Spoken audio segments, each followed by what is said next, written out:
Hello everyone, welcome back to my YouTube channel. आजको भिडियोमा चाहिँ म तपाईँहरूलाई मेरो एभ्रिडे मेकअप लुक तपाईँहरूलाई सेयर गर्न गइरहेको छु। म स्टार्ट गर्छु है त। सुरुमा चाहिँ म आफ्नो फेस चाहिँ मजाले टिस्युले वेट टिस्युले चाहिँ यसरी क्लिन गर्छु।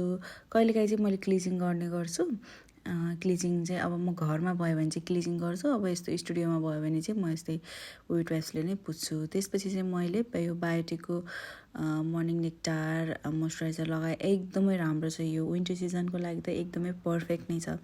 त्यही भएर मलाई चाहिँ यो एकदमै मनपर्छ। सो यो लगाएँ। त्यसपछि चाहिँ मैले न्युट्रिजेनाको सनस्क्रिन लगाएँ। यो पनि एकदमै राम्रो छ। यो येल्लोवाला चाहिँ ओइली स्किनको लागि एकदम राम्रो छ। विन्टरमा चाहिँ एकदम धेरै अलिकति ड्राई हुने भएको भएर मोइस्चराइजर मैले अलिकति धेरै लगाउँछु है। त्यही भएर तपाईँहरू पनि त्यही गर्न सक्नुहुन्छ। त्यसपछि चाहिँ मैले लगाएँ प्राइमर चाहिँ यसरी हामीले चिक्समा अनि यो जहाँ जहाँ पोर्सहरू आउँछ नि त्यो एरियामा चाहिँ हामीले यसरी लगाउने हो।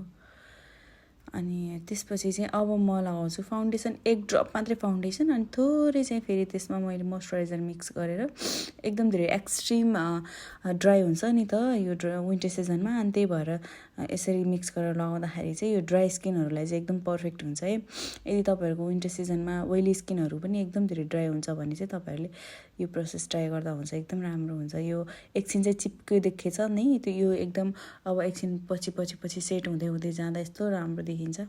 अब त्यस्तो गरिसकेपछि अब म लगाएँ। मेरो अन्डर आई एरियाहरू हल्का हाइड गर्नको लागि चाहिँ मैले कन्सिलर लगाउँछु। मैले फाउन्डेसन चाहिँ एकदमै कम लगाउँछु, थोरै। अनि त्यो मोइस्चराइजरमा मिक्स गर्दाखेरि अलि त्यो चिल्लो भएको हुन्छ नि त, त्यही भएर। अनि त्यसपछि यो कन्सिलर अलिकति धेरै लगाउँदाखेरि चाहिँ यसरी सेट हुन्छ। त्यसपछि चाहिँ मैले एसपिनको पाउडर लिएर पुरै फेसमा चाहिँ यसरी बेक गरेँ, पुरै यसरी सेट गरेँ। अनि यतिको गरिसकेपछि चाहिँ अब हाम्रो पालो कन्टुर चाहिँ मैले धेरै लगाउँदिनँ, हल्का हल्का मात्रै अलिअलि लगाउँछु। अनि त्यसपछि अब स्टुडियोमा बस्दाखेरि चाहिँ अब यतिको मेकअप गरेर बस्नुपर्छ क्या, त्यही भएर चाहिँ अब यतिको म गर्छु सधैँ नै। अनि त्यसपछि चाहिँ ब्लस लगाएँ। अनि ब्लस लगाइसकेपछि चाहिँ हल्का हाइलाइटर चाहिँ म हातले नै लगाउँछु, मलाई ब्रस केही चाहिँदैन। सो यसरी नै लगाएँ। अनि हल्का चाहिँ लिप्समा पनि लगाएँ।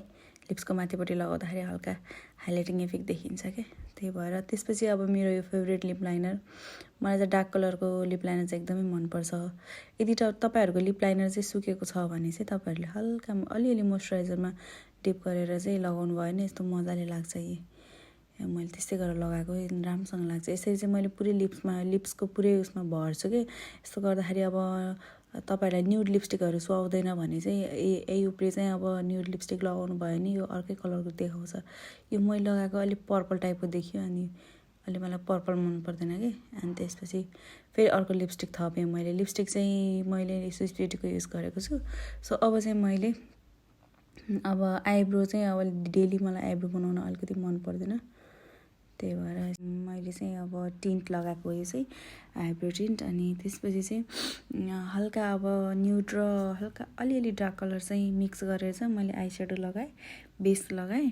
मलाई चाहिँ एकदम न्युड कलरको आई स्याडो चाहिँ गर्न मनपर्छ होइन। डेली गर्दाखेरि मैले डिफ्रेन्ट अब ड्रेसअप अनुसार गरेर आउँछु।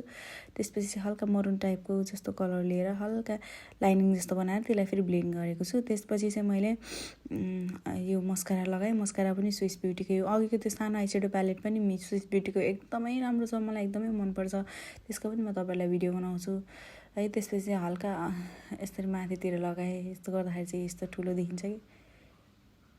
सो आजको लागि चाहिँ यति नै।